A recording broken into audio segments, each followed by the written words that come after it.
उन दिनों मिस जोशी बम्बई सभ्य समाज की राधिका थी। तो वह एक छोटी सी कन्या पाठशाला की अध्यापिका, पर उसका ठाट बाट, मान सम्मान बड़ी बड़ी धन रानियों को भी लज्जित करता था। वो एक बड़े महल में रहती थी, जो किसी जमाने में सतारा के महाराज का निवास स्थान था। वहां सारे दिन नगर के रईसों, राजों, राजकर्मचारियों का तांता लगा रहता था। वह सारे प्रांत के धन और कीर्ति के उपासकों की देवी थी। अगर किसी को खिताब का खबत था तो वह मिस जोशी की खुशामद करता था। किसी को अपने या संबंधी के लिए कोई अच्छा ओहदा दिलाने की धुन थी तो वह मिस जोशी की आराधना करता था। सरकारी इमारतों के ठीके, नमक, शराब, अफीम आदि सरकारी चीजों के ठीके, लोहे लकड़ी, कल पुर्जे आदि के ठीके सब मिस जोशी ही के हाथों में थे। जो कुछ करती थी वही करती थी, जो कुछ होता था उसी के हाथों होता था। जिस वक्त वह अपनी अरबी घोड़ों की फिटन पर सैर करने निकलती तो रईसों की सवारियां आप ही आप रास्ते से हट जाती थी। बड़े दुकानदार खड़े हो होकर सलाम करने लगते थे। वह रूपवती थी, लेकिन नगर में उससे बढ़कर रूपवती रमणिया भी थी। वह सुशिक्षिता थी, विचतुर थी, गाने में निपुण, हंसती तो अनोखी छवि से, बोलती तो निराली घटा से, ताकती तो बाकी चितवन से। लेकिन इन गुणों में उसका एकाधिपत्य न था। उसकी प्रतिष्ठा, शक्ति और कीर्ति का कुछ और ही रहस्य था।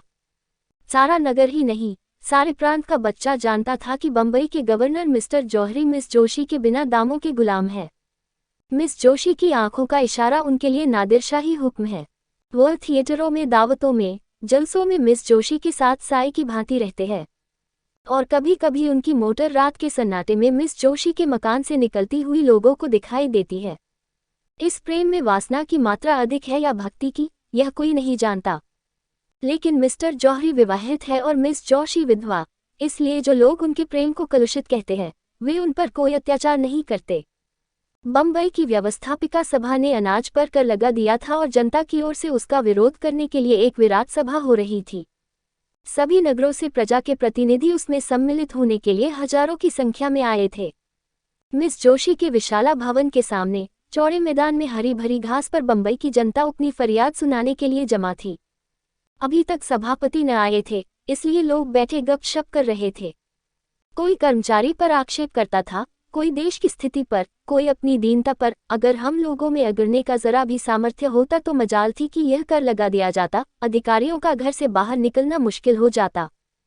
हमारा जरूरत से ज्यादा सीधापन हमें अधिकारियों के हाथों का खिलौना बनाए हुए है। वे जानते हैं कि इन्हें जितना दबाते जाओ उतना दबते जाएंगे, सिर नहीं उठा सकते। सरकार ने भी उपद्रव की आंचका से सशस्त्र पुलिस बुला ली। उस मैदान के चारों कोनों पर सिपाहियों के दल डेरा डाले पड़े थे। उनके अफसर घोड़ों पर सवार, हाथ में हंटर लिए, जनता के बीच में निश्चिंत भाव से घोड़े दौड़ाते फिरते थे, मानो साफ मैदान है। मिस जोशी के ऊंचे बरामदे में नगर के सभी बड़े बड़े रईस और राज्याधिकारी तमाशा देखने के लिए बैठे हुए थे। मिस जोशी मेहमानों का आदर सत्कार कर रही थी और मिस्टर जौहरी आराम कुर्सी पर लेटे इस जन समूह को घृणा और भय की दृष्टि से देख रहे थे। सहसा सभापति महाशय अपने एक किराए के तांगे पर आते दिखाई दिए। चारों तरफ हलचल मच गई। लोग उठकर उनका स्वागत करने दौड़े और उन्हें लाकर मंच पर बैठा दिया। अपटे की अवस्था 30-35 वर्ष से अधिक न थी। दुबले पतले आदमी थे, मुख पर चिंता का गाढ़ा रंग चढ़ा हुआ था। बाल भी पक चले थे, पर मुख पर सरल हास्य की रेखा झलक रही थी। वह एक सफेद मोटा कुर्ता पहने थे, न पाँव में जूते थे, न सिर पर टोपी। इस अधर्नग्न, दुर्बल, निस्तेज प्राणी में न जाने कौन सा जादू था कि समस्त जनता उसकी पूजा करती थी। उसके पैरों में न जाने कौन सा जादू था कि समस्त जगत उसकी पूजा करती थी, उसके पैरों पर सिर रगड़ती थी। इस एक प्राणी का हाथों में इतनी शक्ति थी कि वह क्षण मात्र में सारी मिलों को बंद करा सकता था, शहर का सारा कारोबार मिटा सकता था। अधिकारियों को उसके भय से नींद न आती थी, रात को सोते सोते चौंक पड़ते थे। उससे ज्यादा भयंकर जंतु अधिकारियों की दृष्टि में दूसरा न था। ये प्रचंड शासन शक्ति उस एक हड्डी के आदमी से थर-थर कांपती थी, क्योंकि उस हड्डी में एक पवित्र, निष्कलंक, बलवान और दिव्य आत्मा का निवास था। दो अपने ने मंच पर खड़े होकर पहले जनता को शांतचित्त रहने और अहिंसा व्रत पालन करने का आदेश दिया। फिर देश में राजनीतिक स्थिति का वर्णन करने लगे। सहसा उनकी दृष्टि सामने मिस जोशी के बरामदे की ओर गई तो उनका प्रजा दुख पीड़ित हृदय तिलमिला उठा। यहाँ अगणित प्राणी अपनी विपत्ति की फरियाद सुनने के लिए जमा थे और वहाँ मेंजों पर चाय और बिस्कुट, मेवे और फल, बर्फ और शराब की रेल पेल थी। वे लोग इन अभागों को देख देख हंसते और तालियां बजाते थे। जीवन में पहली बार अपटे की जबान काबू से बाहर हो गई। मेघ की भांति गरज कर बोले, इधर तो हमारे भाई दाने दाने को मुहताज हो रहे हैं, उधर अनाज पर कर लगाया जा रहा है, केवल इसलिए कि राजकर्मचारियों के हलवे पूरी में कमी न हो। हम जो देश के राजा हैं, जो छाती फाड़ कर धरती से धन निकालते हैं, भूखों मरते हैं। और वे लोग जिन्हें हमने अपने सुख और शांति की व्यवस्था करने के लिए रखा है, हमारे स्वामी बने हुए शराबों की बोतलें उड़ाते हैं। कितनी अनोखी बात है कि स्वामी भूखों मरे और सेवक शराबें उड़ाएं, मेवे खाएं और इटली और स्पेन की मिठाइयाँ चलें। ये किसका अपराध है? क्या सेवकों का? नहीं, कदापि नहीं। हमारा ही अपराध है कि हमने अपने सेवकों को इतना अधिकार दे रखा है। आज हम उच्च स्वर से कह देना चाहते हैं कि हम ये क्रूर और कुटिल व्यवहार नहीं सह सकते। ये हमारे लिए असह्य है कि हम और हमारे बाल बच्चे दानों को तरसे और कर्मचारी लोग विलास में डूबे हुए हमारे करुण क्रंदन की जरा भी परवाह न करत हुए विहार करें। यह असह्य है कि हमारे घरों में चूल्हे न जले और कर्मचारी लोग थिएटरों में ऐश करें, नाच रंग की महफिलें सजाएं, दावतें उड़ाएं, वेश्याओं पर कंचन की वर्षा करें। संसार में और ऐसा देश होगा जहां प्रजा तो भूखी मरती हो और प्रधान कर्मचारी अपनी प्रेम क्रीड़ा में मग्न हो, जहां स्त्रियां गलियों में ठोकरें खाती फिरती हों और अध्यापिकाओं का वेश धारण करने वाली वेश्याएं आमोद प्रमोद के नशे में चूर हों। तीन एकाएक सशस्त्र सिपाहियों के दल में हलचल पड़ गई। उनका अफसर हुक्म दे रहा था, सभा भंग कर दो, नेताओं को पकड़ लो, कोई न जाने पाए। ये विद्रोहात्मक व्याख्यान है। मिस्टर जौहरी ने पुलिस के अफसर को इशारे पर बुलाकर कहा, और किसी को गिरफ्तार करने की जरूरत नहीं, अपने ही को पकड़ो, वही हमारा शत्रु है। पुलिस ने डंडे चलने शुरू किए और कई सिपाहियों के साथ जाकर अफसर ने अपटे का गिरफ्तार कर लिया। जनता ने त्योरियां बदली। अपने प्यारे नेता को यूं गिरफ्तार होते देखकर उनका धैर्य हाथ से जाता रहा। लेकिन उसी वक्त अपटे की ललकार सुनाई दी, तुमने अहिंसा व्रत लिया है और अगर किसी ने उस व्रत को तोड़ा तो उसका दोष मेरे सिर होगा। मैं तुमसे सविनय अनुरोध करता हूं कि अपने अपने घर जाऊं। अधिकारियों ने वही किया जो हम समझते थे।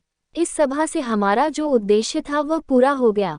हम यहाँ बलवा करने नहीं, केवल संसार की नैतिक सहानुभूति प्राप्त करने के लिए जमा हुए थे और हमारा उद्देश्य पूरा हो गया। एक क्षण में सभा भंग हो गई और अपटे पुलिस की हवालात में भेज दिए गए। चार मिस्टर जौहरी ने कहा, बच्चा बहुत दिनों के बाद पंजे में आए हैं, राजद्रोह का मुकदमा चलाकर कम से कम 10 साल के लिए अंडमान भेजूंगा। मिस जोशी, इससे क्या फायदा? क्यों, उसको अपने किए की सजा मिल जाएगी, लेकिन सोचिए हमें उसका कितना मूल्य देना पड़ेगा। अभी जिस बात को गिने गिनाए लोग जानते हैं वह सारे संसार में फैलेगी और हम कहीं मुंह दिखाने लायक नहीं रहेंगे। आप अखबारों में संवाददाताओं की जबान तो नहीं बंद कर सकते। कुछ भी हो, मैं इसे जोर में सराहना चाहता हूँ। कुछ दिनों के लिए तो चैन की नींद नसीब होगी। बदनामी से डरना ही व्यर्थ है। हम प्रांत के सारे समाचार पत्रों को अपने सदाचार का राग लापने के लिए मोल ले सकते हैं। हम प्रत्येक लांछन को झूठ साबित कर सकते हैं, अपने पर मिथ्या दोषारोपण का अपराध लगा सकते हैं। मैं इससे सहज उपाय बतला सकती हूँ। आप अपने को मेरे हाथ में छोड़ दीजिए। मैं उससे मिलूंगी और उन यंत्रों से जिनका प्रयोग करने में हमारी जाति सिद्धहस्त है, उसके आंतरिक भावों और विचारों की थाह लेकर आपके सामने रख दूंगी। मैं ऐसे प्रमाण खोज निकालना चाहती हूँ जिनके उत्तर में उसे मुंह खोलने का साहस न हो और संसार की सहानुभूति उसके बदले हमारे साथ हो। चारों ओर से यही आवाज आए कि यह कपटी और धूर्त था और सरकार ने उसके साथ वही व्यवहार किया है जो होना चाहिए। मुझे विश्वास है कि वह षड्यंत्रकारियों को मुखिया है और मैं इसे सिद्ध कर देना चाहती हूँ। मैं उसे जनता की दृष्टि में देवता नहीं बनाना चाहती हूँ, उसको राक्षस के रूप में दिखाना चाहती हूँ। ऐसा कोई पुरुष नहीं है जिस पर युवती अपनी मोहिनी न डाल सके। अगर तुम्हें विश्वास है कि तुम ये काम पूरा कर दिखाऊंगी तो मुझे कोई आपत्ति नहीं है।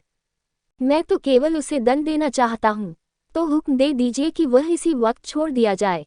जनता कहीं ये तो न समझेगी कि सरकार डर गई। नहीं, मेरे ख्याल में तो जनता पर इस व्यवहार का बहुत अच्छा असर पड़ेगा। लोग समझेंगे कि सरकार ने जनमत का सम्मान किया है, लेकिन तुम्हें उसे घर जाते लोग देखेंगे तो मन में क्या कहेंगे। नकाब डालकर जाऊंगी, किसी को कानो कान खबर न होगी। मुझे तो अब भी भय है कि वह तुम्हें संदेह की दृष्टि से देखेगा और तुम्हारे पंजे में न आएगा, लेकिन तुम्हारी इच्छा है तो आजमा देखो। ये कहकर मिस्टर जौहरी ने मिस जोशी को प्रेम में नेत्रों से देखा, हाथ मिलाया और चले गए। आकाश पर तारे निकले हुए थे, चैत की शीतल सुखद वायु चल रही थी, सामने के चौड़े मैदान में सन्नाटा छाया हुआ था, लेकिन मिस जोशी को ऐसा मालूम हुआ मानो अपने मंच पर खड़ा बोल रहा है। उस शांत, सौम्य, विषादमय स्वरूप उसकी आंखों में समाया हुआ था। 5 प्रातःकाल मिस जोशी अपने भवन से निकली, लेकिन उसके वस्त्र बहुत साधारण थे और आभूषण के नाम शरीर पर एक धागा भी न था। अलंकार विहीन होकर उसकी छवि स्वच्छ, जल की भांति और भी निखर गई। उसने सड़क पर आकर एक तांगा लिया और चली। अपटे का मकान गरीबों के एक दूर के मोहल्ले में था। तांगे वाला मकान का पता जानता था। कोई दिक्कत न हुई। मिस जोशी जब मकान के द्वार पर पहुंची तो न जाने क्यों उसका दिल धड़क रहा था। उसने कांपते हुए हाथों से कुंडी खटखटाई। एक अधेड़ औरत निकलकर द्वार खोल दिया। मिस जोशी उस घर की सादगी देख दंग रह गई। एक किनारे चारपाई पड़ी हुई थी, एक टूटी अलमारी में कुछ किताबें चुनी हुई थी, फर्श पर खिलने का डेस्क था और एक रस्सी की अलगनी पर कपड़े लटक रहे थे। कमरे के दूसरे हिस्से में एक लोहे का चूल्हा था और खाने के बर्तन पड़े हुए थे। एक लंबा तगड़ा आदमी, जो उसी अधेड़ औरत का पति था, बैठा एक टूटे हुए ताले की मरम्मत कर रहा था और एक 5-6 वर्ष का तेजस्वी बालक अपटे की पीठ पर चढ़ने के लिए उनके गले में हाथ डाल रहा था। अपटे इसी लोहार के साथ उसी घर में रहते थे। समाचार पत्रों के लेख लिखकर जो कुछ मिलता उसे दे देते और इस भांति गृह प्रबंध की चिंताओं से छुट्टी पाकर जीवन व्यतीत करते थे। मिस जोशी को देखकर अपटे जरा चौंके, फिर खड़े होकर उनका स्वागत किया और सोचने लगे कि कहाँ बैठाऊं। अपनी दरिद्रता पर आज उन्हें जितनी लाज आई उतनी और कभी न आई थी। मिस जोशी उनका असमंजस देखकर चारपाई पर बैठ गई और जरा रुखाई से बोली, मैं बिना बुलाए आपके यहाँ आने के लिए क्षमा मांगती हूँ, किंतु काम ऐसा जरूरी था कि मेरे आए बिना पूरा न हो सकता। क्या मैं 1 मिनट के लिए आपसे एकांत में मिल सकती हूँ? अपटे ने जगन्नाथ की ओर देखकर कमरे से बाहर चले जाने का इशारा किया। उसकी स्त्री भी बाहर चली गई। केवल बालक रह गया। वह मिस जोशी की ओर बार बार उत्सुक आंखों से देखता था, मानो पूछ रहा हो कि तुम अपने दादा की कौन हो। मिस जोशी ने चारपाई से उतरकर जमीन पर बैठते हुए कहा, आप कुछ अनुमान कर सकते हैं कि इस वक्त क्यों आई हूँ? अपटे ने झेपते हुए कहा, आपकी कृपा के सिवा और क्या कारण हो सकता है? मिस जोशी, नहीं, संसार इतना उदार नहीं हुआ कि आप जिसे गालियां दे वह आपको धन्यवाद दे। आपको याद है कि कल आपने अपने व्याख्यान में मुझ पर क्या क्या आक्षेप किए थे? मैं आपसे जोर देकर कहती हूँ कि वे आक्षेप करके आपने मुझ पर घोर अत्याचार किया है। आप जैसे सहृदय, शीलवान, विद्वान आदमी से मुझे ऐसी आशा न थी। मैं अबला हूँ, मेरी रक्षा करने वाला कोई नहीं है। क्या आपको उचित था कि एक अबला पर मिथ्यारोपण करें? अगर मैं पुरुष होती तो आपसे ड्यूल खेलने का आग्रह करती। अबला हूँ, इसलिए आपकी सज्जनता को स्पर्श करना ही मेरे हाथ में है। आपने मुझ पर जो लांछन लगाए हैं वे सर्वथा निर्मूल हैं। अपटे ने दृढ़ता से कहा, अनुमान तो बाहरी प्रमाणों से ही किया जाता है। मिस जोशी, बाहरी प्रमाणों से आप किसी के अंतस्थल की बात नहीं जान सकते। अपटे, जिसका भीतर बाहर एक न हो उसे देखकर भ्रम में पड़ जाना स्वाभाविक है। मिस जोशी, हाँ, तो वह आपका भ्रम है और मैं चाहती हूँ कि आप उस कलंक को मिटा दे जो आपने मुझ पर लगाया है। आप इसके लिए प्रायश्चित करेंगे? अपटे, अगर न करूँ तो मुझसे बड़ा दुरात्मा संसार में न होगा। मिस जोशी, आप मुझ पर विश्वास करते हैं? अपटे, मैंने आज तक किसी रमणी पर विश्वास नहीं किया। मिस जोशी, क्या आपको ये संदेह हो रहा है कि मैं आपके साथ कौशल कर रही हूँ? अपटे ने मिस जोशी की ओर अपने सदैव सजल सरल नेत्रों से देखकर कहा, बाई जी, मैं गंवार और अशिष्ट प्राणी हूँ, लेकिन नारी जाति के लिए मेरे हृदय में जो आदर है वह श्रद्धा से कम नहीं है जो मुझे देवताओं पर है।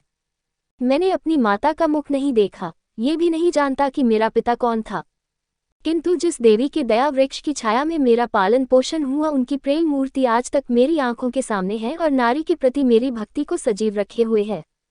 मैं उन शब्दों को मुंह से निकालने के लिए अत्यंत दुखी और लज्जित हूँ जो आवेश में निकल गए, और मैं आज ही समाचार पत्रों में खेद प्रकट करके आपसे क्षमा की प्रार्थना करूंगा। मिस जोशी का अब तक अधिकांश स्वार्थी आदमियों ही से साबिका पड़ा था, जिनके चिकने चुपड़े शब्दों में मतलब छुपा हुआ था। अपटे के सरल विश्वास पर उसका चित्त आनंद से गदगद हो गया। शायद वह गंगा में खड़ी होकर अपने अन्य मित्रों से यह कहती तो उसके फैशनेबल मिलने वालों में से किसी को उस पर विश्वास न आता। सब मुंह के सामने तो हाँ हाँ करते, पर बाहर निकलते ही उसका मजाक उड़ाना शुरू करते। उन कपटी मित्रों के सम्मुख यह आदमी था जिसके एक एक शब्द में सच्चाई झलक रही थी, जिसके शब्द अंतस्थल से निकलते हुए मालूम होते थे। अपटे उसे चुप देखकर किसी और ही चिंता में पड़े हुए थे। उन्हें भय हो रहा था, अब मैं चाहे कितना क्षमा मांगूं, मिस जोशी के सामने कितनी सफाइयां पेश करूं, मेरे आक्षेपों का असर कभी न मिटेगा। इस भाव ने अज्ञात रूप से उन्हें अपने विषय की गुप्त बातें कहने की प्रेरणा की, जो उन्हें उसकी दृष्टि में लघु बना दे, जिससे वह भी उन्हें नीच समझने लगे, उसको संतोष हो जाए कि यह भी कलुषित आत्मा है। बोले, मैं जन्म से अभागा हूँ। माता पिता का तो मुंह ही देखना नसीब न हुआ। जिस दयाशील महिला ने मुझे आश्रय दिया था, वह भी मुझे 13 वर्ष की अवस्था में अनाथ छोड़कर परलोक सिधार गई। उस समय मेरे सिर पर जो कुछ बीती उसे याद करके इतनी लज्जा आती है कि किसी को मुंह न दिखाऊं। मैंने धोबी का काम किया, मोची का काम किया, घोड़े की साइसी की, एक होटल में बर्तन मांजता रहा, यहाँ तक कि कितनी ही बार क्षुधा से व्याकुल होकर भीख मांगी। मजदूरी करने को बुरा नहीं समझता, आज भी मजदूरी ही करता हूँ। भीख मांगनी भी किसी किसी दशा में क्षम्य है, लेकिन मैंने उस अवस्था में ऐसे ऐसे कर्म किए जिन्हें कहते लज्जा आती है। चोरी की, विश्वासघात किया, यहाँ तक कि चोरी के अपराध में कैद की सजा भी पाई। मिस जोशी ने सजल नयन होकर कहा, आज ये सब बातें मुझसे क्यों कर रहे हैं? मैं इनका उल्लेख करके आपको कितना बदनाम कर सकती हूँ, इसका आपको भय नहीं है? अपटे ने हंसकर कहा, नहीं, आपसे मुझे भय नहीं है। मिस जोशी, अगर मैं आपसे बदला लेना चाहूँ तो? अपटे, जब मैं अपने अपराध पर लज्जित होकर आपसे क्षमा मांग रहा हूँ, तो मेरा अपराध रहा ही कहाँ, जिसका आप मुझसे बदला लेंगी? इससे तो मुझे भय होता है कि आपने मुझे क्षमा नहीं किया। लेकिन यदि मैंने आपसे क्षमा न मांगी तो मुझसे तो बदला न ले सकती। बदला लेने वाले की आंखें यो सजल नहीं हो जाया करती। मैं आपको कपट करने के अयोग्य समझता हूँ। आप यदि कपट करना चाहती तो यहाँ कभी न आती। मिस जोशी, मैं आपका भेद लेने ही के लिए आई हूँ। अब तक तो शौक से लीजिए। मैं बतला चुका हूँ कि मैंने चोरी के अपराध में कैद की सजा पाई थी। नासिक के जेल में रखा गया था। मेरा शरीर दुर्बल था, जेल की कड़ी मेहनत न हो सकती थी और अधिकारी लोग मुझे कामचोर समझकर बेंतों से मारते थे। आखिर एक दिन मैं रात को जेल से भाग खड़ा हुआ। मिस जोशी, आप तो छिपे रुस्तम निकले। अब ते ऐसा भागा कि किसी को खबर न हुई। आज तक मेरे नाम वारंट जारी है और 500 रू शून्य का इनाम भी है। मिस जोशी, तब तो मैं आपको जरूर पकड़ा दूंगी। अब तक तो फिर मैं आपको अपना असल नाम भी बता देता हूँ। मेरा नाम दामोदर मोदी है। ये नाम तो पुलिस से बचने के लिए रख छोड़ा है। बालक अब तक तो चुपचाप बैठा हुआ था। मिस जोशी के मुंह से पकड़ाने की बात सुनकर वह सजग हो गया। उन्हें डांटकर बोला, हमारे दादा को कौन पकड़ेगा? मिस जोशी, सिपाही और कौन? बालक, हम सिपाही को मारेंगे। ये कहकर वह एक कोने से अपने खेलने वाला डंडा उठा लाया और अपटे के पास वीरोचिता भाव से खड़ा हो गया, मानो सिपाहियों से उनकी रक्षा कर रहा है। मिस जोशी, आपका रक्षक तो बड़ा बहादुर मालूम होता है। अपटे, इसकी भी एक कथा है। साल भर होता है, ये लड़का खो गया था। मुझे रास्ते में मिला, मैं पूछता पूछता इसे यहाँ लाया। उसी दिन से इन लोगों से मेरा इतना प्रेम हो गया कि मैं इनके साथ रहने लगा। मिस जोशी, आप अनुमान कर सकते हैं कि आपका वृतांत सुनकर मैं आपको क्या समझ रही हूँ? अपटे, वही जो मैं वास्तव में हूँ, नीच, कमीना, धूर्त। Dot dot dot. Miss Joshi, नहीं, आप मुझ पर फिर अन्याय कर रहे हैं। पहला अन्याय तो क्षमा कर सकती हूँ, यह अन्याय क्षमा नहीं कर सकती।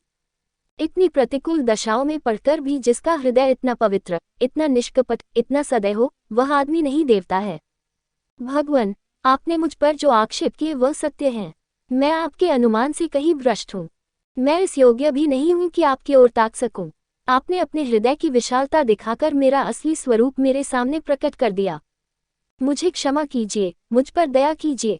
ये कहते कहते वह उनके पैरों पर गिर पड़ी। अपटे ने उसे उठा लिया और बोले, ईश्वर के लिए मुझे लज्जित न करो। मिस जोशी ने गदगद कंठ से कहा, आप इन दुष्टों के हाथ से मेरा उद्धार कीजिए। मुझे इस योग्य बनाए कि आपकी विश्वासपात्री बन सकूं। ईश्वर साक्षी है कि मुझे कभी कभी अपनी दशा पर कितना दुख होता है। मैं बार बार चेष्टा करती हूँ कि अपनी दशा सुधारूं, इस विलासिता के जाल को तोड़ दूं, जो मेरी आत्मा को चारों तरफ से जकड़े हुए है, पर दुर्बल आत्मा अपने निश्चय पर स्थित नहीं रहती। मेरा पालन पोषण जिस ढंग से हुआ, उसका ये परिणाम होना स्वाभाविक सा मालूम होता है। मेरी उच्च शिक्षा ने गृहिणी जीवन से मेरे मन में घृणा पैदा कर दी। मुझे किसी पुरुष के अधीन रहने का विचार अस्वाभाविक जान था। मैं गृहिणी की जिम्मेदारियों और चिंताओं को अपनी मानसिक स्वाधीनता के लिए विषतुल्य समझती थी। मैं तर्कबुद्धि से अपने स्त्रीत्व को मिटा देना चाहती थी। मैं पुरुषों की भांति स्वतंत्र रहना चाहती थी। क्यों किसी की पामबद्ध होकर रहूं? क्यों अपनी इच्छाओं को किसी व्यक्ति के सांचे में ढालूं? क्यों किसी को यह अधिकार दूं कि तुमने ये क्यों किया, वह क्यों किया? दाम्पत्य मेरी निगाह में तुच्छ वस्तु थी। अपने माता पिता की आलोचना करना मेरे लिए उचित नहीं। ईश्वर उन्हें सद्गति दे, उनकी राय किसी बात पर न मिलती थी। पिता विद्वान थे, माता के लिए काला अक्षर भैंस बराबर था। उनमें रात दिन वाद विवाद होता रहता था। पिताजी ऐसी स्त्री से विवाह हो जाना अपने जीवन का सबसे बड़ा दुर्भाग्य समझते थे। वो ये कहते कभी न थकते थे कि तुम मेरे पांव की बेड़ी बन गई, नहीं तो मैं न जाने कहाँ उड़कर पहुंचा होता। उनके विचार में सारा दोष माता की अशिक्षा के सिर था। वह अपनी एकमात्र पुत्री को मूर्खा माता से संसर्ग से दूर रखना चाहते थे। माता कभी मुझसे कुछ कहती तो पिताजी उन पर टूट पड़ते। तुमसे कितनी बार कह चुका कि लड़की को डांटो मत, वह स्वयं अपना भला बुरा सोच सकती है। तुम्हारे डांटने से उसके आत्मसम्मान का कितना धक्का लगेगा, ये तुम नहीं जान सकती। आखिर माताजी ने निराश होकर मुझे मेरे हाल पर छोड़ दिया और कदाचित इसी शोक में चल बसी। अपने घर की अशांति देखकर मुझे विवाह से और भी घृणा हो गई। सबसे बड़ा असर मुझ पर मेरे कॉलेज की लेडी प्रिंसिपल का हुआ, जो स्वयं अविवाहित थी। मेरा तो अब यह विचार है कि युवकों की शिक्षा का भार केवल आदर्श चरित्रों पर रखना चाहिए। विलास में रत कॉलेजों के शौकीन प्रोफेसर विद्यार्थियों पर कोई अच्छा असर नहीं डाल सकते। मैं इस वक्त ऐसी बात आपसे कह रही हूँ, पर अभी घर जाकर यह सब भूल जाऊंगी। मैं जिस संसार में हूँ उसकी जलवायु ही दूषित है। वहाँ सभी मुझे कीचड़ में लिपट देखना चाहते हैं। मेरे विलासासक्त रहने में ही उनका स्वार्थ है। आप वह पहले आदमी हैं जिसने मुझ पर विश्वास किया है, जिसने मुझसे निष्कपट व्यवहार किया है। ईश्वर के लिए अब मुझे भूल न जाइएगा। अपने ने मिस जोशी की ओर वेदनापूर्ण दृष्टि से देखकर कहा, अगर मैं आपकी कुछ सेवा कर सकूं तो यह मेरे लिए सौभाग्य की बात होगी। मिस जोशी, हम सब मिट्टी के पुतले हैं, कोई निर्दोष नहीं। मनुष्य बिगड़ता है तो परिस्थितियों से या पूर्व संस्कारों से। परिस्थितियों का त्याग करने से ही बच सकता है। संस्कारों से गिरने वाले मनुष्य का मार्ग इससे कहीं कठिन है। आपकी आत्मा सुंदर और पवित्र है, केवल परिस्थितियों ने उसे कोहरे की भांति ढक लिया है। अब विवेक का सूर्य उदय हो गया है, ईश्वर ने चाहा तो कोहरा भी फट जाएगा।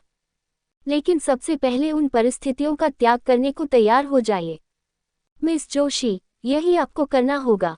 अपने ने चुपती हुई निगाहों से देखकर कहा, वैद्य रोगी को जबरदस्ती दवा पिलाता है। मिस जोशी, मैं सब कुछ करूंगी। मैं कड़वी से कड़वी दवा पीऊंगी यदि आप पिलाएंगे। कल आप मेरे घर आने की कृपा करेंगे, शाम को। अपने अवश्य आऊंगा। मिस जोशी ने विदा देते हुए कहा, भूलिएगा नहीं, मैं आपकी राह देखती रहूंगी। अपने रक्षक को भी लाइएगा। ये कहकर उसने बालक को गोद में उठाया और उसे गले से लगाकर बाहर निकल आई। गर्व के मारे उसके पांव जमीन पर न पड़ते थे। मालूम होता था हवा में उड़ी जा रही है। प्यास से तड़पते हुए मनुष्य को नदी का तट नजर आने लगा था। दूसरे दिन प्रातःकाल मिस जोशी ने मेहमानों के नाम दावती कार्ड भेजे और उत्सव मनाने की तैयारियां करने लगी। मिस्टर अपटे के सम्मान में पार्टी दी जा रही थी। मिस्टर जौहरी ने कार्ड देखा तो मुस्कुराए। अब महाशय इस जाल से बचकर कहाँ जाएंगे? मिस जोशी ने उन्हें फंसाने के लिए यह अच्छी तरकीब निकाली। इस काम में निपुण मालूम होती है। मैंने समझा था अपटे चालाक आदमी होगा, मगर इन आंदोलनकारी विद्रोहियों को बकवास करने के सिवा और क्या सूझ सकती है। 4 ही बजे मेहमान लोग आने लगे।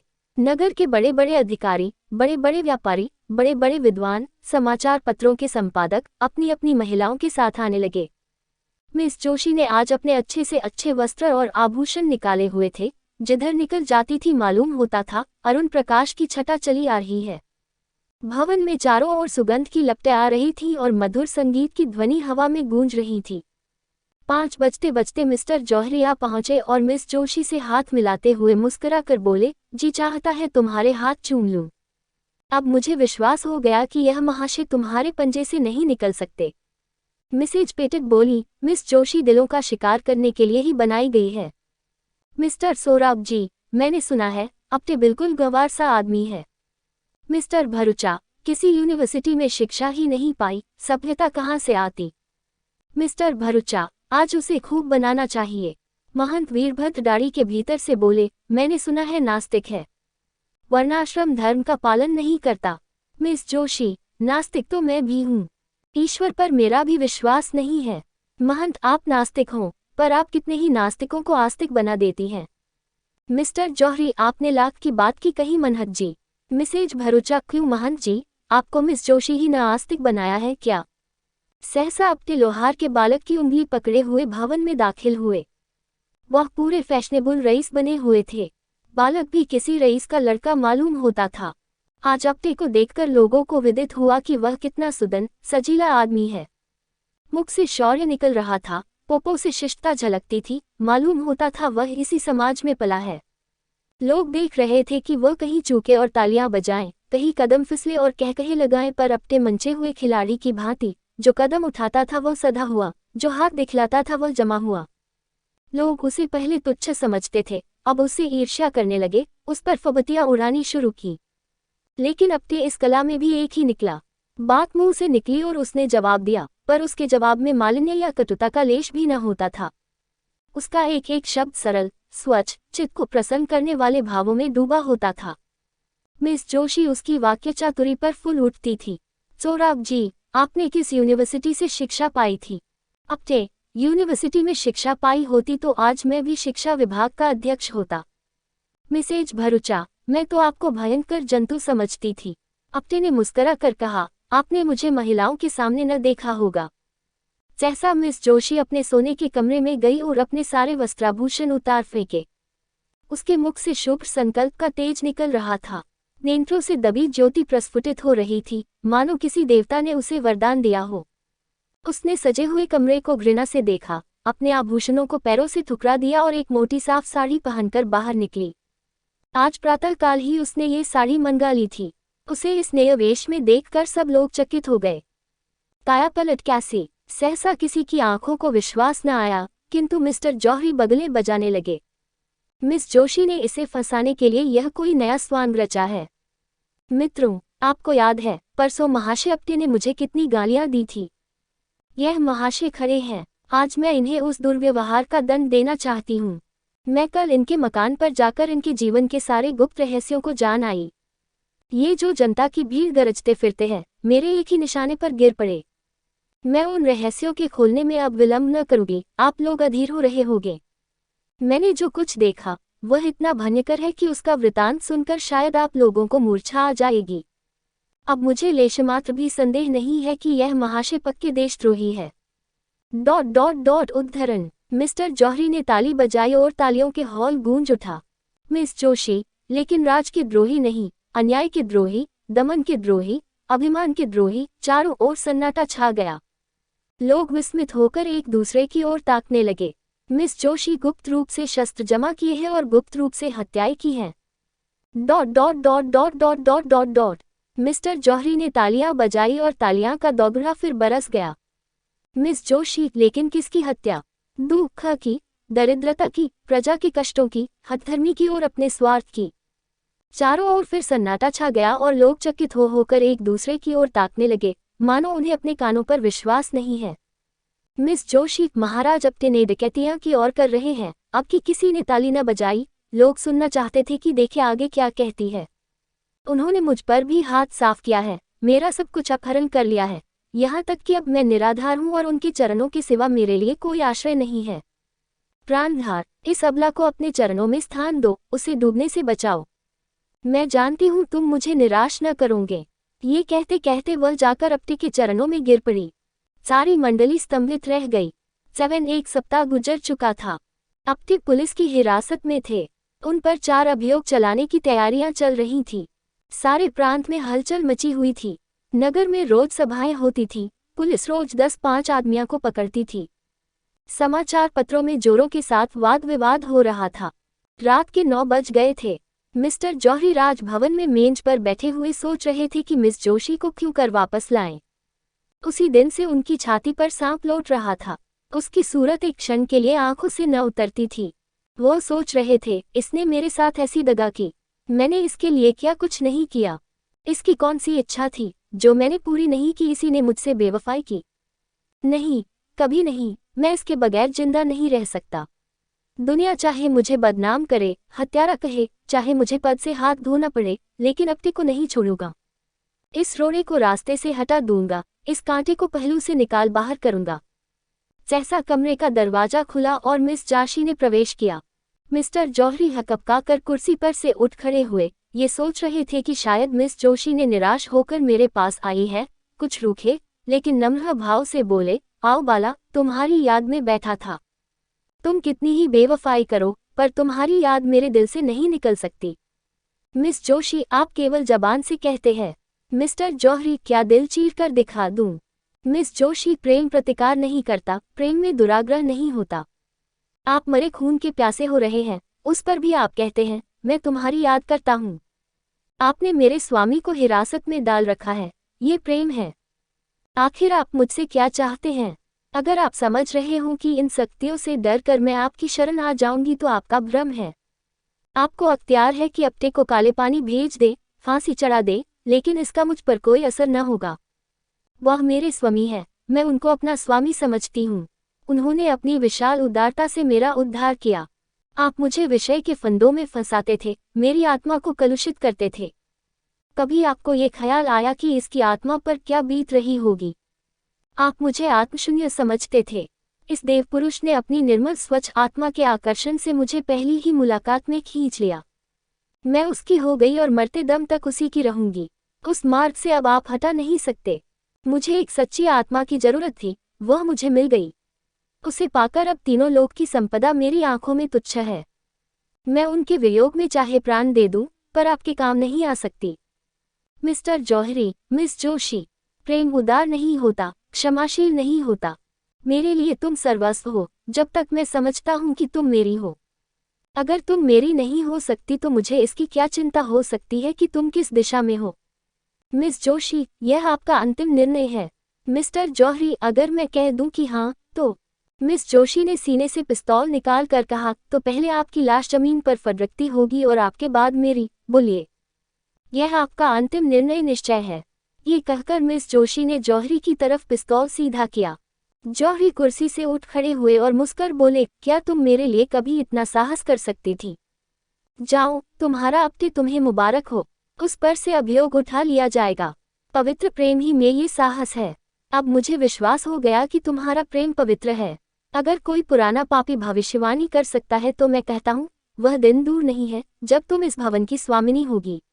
अपते ने मुझे प्रेम के क्षेत्र में नहीं, राजनीति के क्षेत्र में भी परास्त कर दिया। सच्चा आदमी एक मुलाकात में ही जीवन बदल सकता है, आत्मा को जगा सकता है और अज्ञान को मिटाकर प्रकाश की ज्योति फैला सकता है। यह आज सिद्ध हो गया।